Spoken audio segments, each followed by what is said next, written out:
আসসালামু আলাইকুম দেশবাসী। আমি অবসরপ্রাপ্ত মেজর মেহেদী, পথসম্মুখের উদ্যোক্তা। আবার আপনাদের সামনে আজকে এসেছি। আপনারা বোধহয় গত 2 দিন ধরে আমার পথসম্মুখ পেজে একটা পোস্ট দেখে বিচলিত আছেন। ঘটনাটা সত্য। ঘটনাটা হচ্ছে আমার বাসায় জলসুরি।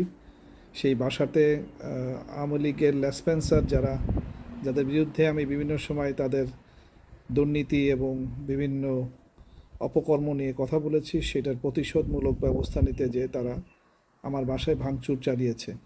এই ভাঙচুরটা কে চালিয়েছে সেটা দেখার দায়িত্ব ডেফিনেটলি নিরাপত্তা কর্মী যারা জলসুরি আবাসনের নিয়োজিত আছেন তাদের কাজ, অথবা বাংলাদেশ পুলিশ বাহিনীর কাজ। খুবই পরিতাপের বিষয় হচ্ছে এই অঞ্চলটি পড়েছে হচ্ছে রূপগঞ্জ থানার আন্ডারে। গতকাল সারাদিন ধরেও চেষ্টা করে রূপগঞ্জ থানায় আমি একটা জিডি করাতে পারি নাই, এবং এই জিডি না করাতে পারার পেছনে যদি মনে করেন যে পুলিশ জড়িত আছে, তাহলে এটা আমি সন্দেহ করতেই পারি।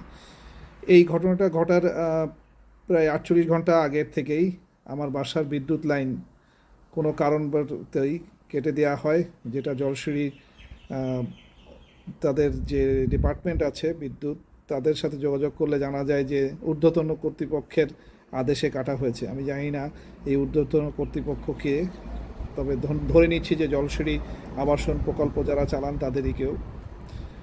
এছাড়া আমার বাসায় 2 দিন ধরে বেশ কিছু লোক ঘেরাও করে রেখেছিল। আমার দারোয়ানকে বিভিন্নভাবে হুমকি ধামকি জিজ্ঞাসাবাদ করা হয়েছে এবং দারোয়ানকে তাদের পরিচয় ডিবি বলা হয়েছে। এখন আসেন, এই ডিবি বা এই সেনাবাহিনী এরা আমার পিছনে এ ধরনের একটা কাজের জন্য ইন্ধন যোগাতে পারে কি পারে না, সেটা সত্যতা কতটুকু।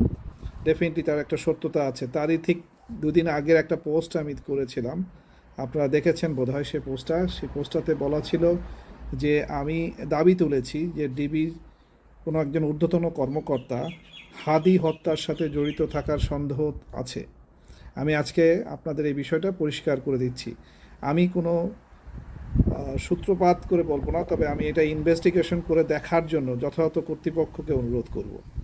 আমি জানতে পেরেছি যে শুটার ফয়সাল, সেই শুটার একজন পুলিশের সোর্স হিসেবে কাজ করত নার্কোটিক্স ডিপার্টমেন্টে। নার্কোটিক্সের ঢাকা শহরে যে সকল জায়গায় মদ বিক্রি হয়, এখান থেকে এক ধরনের চাঁদা তোলা হয়। এই চাঁদা তোলার দায়িত্বটা ছিল তার, এবং সেই চাঁদাটা সে তুলতো যে ব্যক্তির নামে, তার নাম ছিল হচ্ছে পুলিশের একজন কমিশনার ডিবিতে, যার নাম হচ্ছে নাসির। এবং এই ব্যক্তির সাথে তার একটা সম্পর্ক আছে বলে আমি কোনো একটা সূত্রে জানতে পেরেছি। এখন এটা দাবি তোলে যে এই ফয়সাল নাসিরের সাথে কেন সম্পর্ক ছিল, এবং এই ঘটনার পরে এই ফয়সালকে কেন এই নাসির সাহেব ট্রেস আউট করতে পারলেন না। ধরে নিচ্ছি যে উনি দোষী না, তাহলে ওনার কি দায়িত্ব ছিল না এই বিষয়টাকে তুলে ধরা জাতির সামনে? অথচ দেখা গেল যে হাদির বিচার সম্বন্ধে যে পুলিশের যে সংবাদ সম্মেলন হচ্ছে সেখানেও তিনি বসা। তো আমি সন্দেহ করতেই পারি, আমি যথাযথ কর্তৃপক্ষকে দাবি করব। এবং আরও ব্যক্তিগতভাবে আমি যেটা জানি, এই নাসির সাহেব হচ্ছে ডিজিএফআইয়ের ডিজির সাথে কাজ করেন, এবং ওনার বিভিন্ন রকম আদেশে বিভিন্ন রকম অন্যায় কাজের আগেও করেছেন, যার একটা প্রমাণ আমি নিজেও। সো আমি সরকারের কাছে দাবি তুলব, আমি যে তথ্যটা দিয়েছি সেই তথ্যটা আরও যাচাই বাছাই করে দেখা হোক, ইনভেস্টিগেশনটা করা হোক যে এই ফয়সাল কি আদতেও নার্কোটিক্সের কোনো চাঁদা তোলার সাথে জড়িত ছিল কিনা, এবং পুলিশের সোর্স হিসেবে কাজ করতো কিনা। যদি করে থাকতো সেটার সাথে কি তার নাসির সাহেবের কোনো সম্পৃক্ততা আছে কিনা। আর আমি নাসির সাহেব এবং যে সকল ব্যক্তি আমার বাসায় ভাঙচুর করেছেন তাদের উদ্দেশ্যে বলতে চাই, আমাকে এইরকম নিছক মানে ভাঙচুর, ভয় দেখানো এগুলো করবেন না। আমি এই ভয়ের অনেক ঊর্ধ্বে চলে গেছি। আমার নাম মাহাদি, তার মানে হচ্ছে আমি হাদির মতোই একজন। আমাকে এই ধরনের তুচ্ছ ভয় দেখানো বা এই কাজগুলো করবেন না। যদি করেন সামনে সামনে এসে গুলি করার মতো সাহস রাখবেন।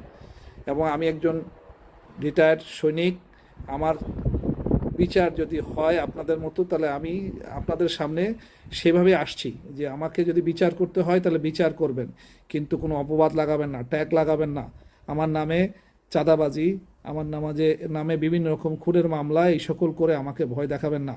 আমার বাড়িতে সেই ইট মেরে দেয়াল ভাঙবেন না, গ্লাস ভাঙবেন না।